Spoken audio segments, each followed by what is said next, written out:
தாக்குதலை எடுத்து 40 வீரர்கள் இறந்து போனாங்க. அவங்க மரணத்தை வச்சு எப்படி இங்க வெறுப்பை விதைத்து ஓட்டை பாஜக அறுவடை பண்ணுச்சு அப்படிங்கறது நம்ம எல்லாருக்குமே தெரியும். அந்த காலகட்டத்துல விஸ்வ இந்து பரிஷத்தோடைய தலைவரும் பிஜேபியோடைய அல்லக்கையுமான பிராச்சி பேசின வீடியோ இப்போ சமூக வலைதளங்கள்ல வைரல் ஆயிட்டு இருக்கு.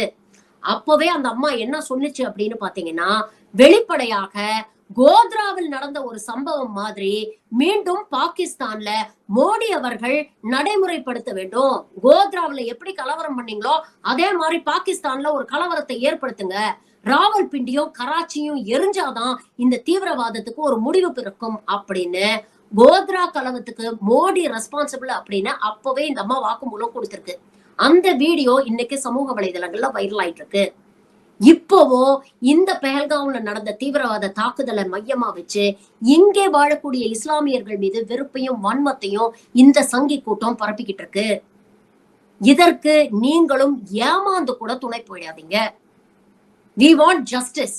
பெஹல்காம்ல நடந்ததை எந்த விதத்திலையும் நியாயப்படுத்த முடியாது. அதற்கான விலையை பாகிஸ்தான் கொடுக்க வேண்டும். ஆனா we want peace within the country. இந்தியாவில் இருக்கக்கூடிய பெரும்பாலான மக்கள் அமைதியா வாழ்க்கை நடத்தணும் அப்படின்னு முயற்சி பண்றாங்க.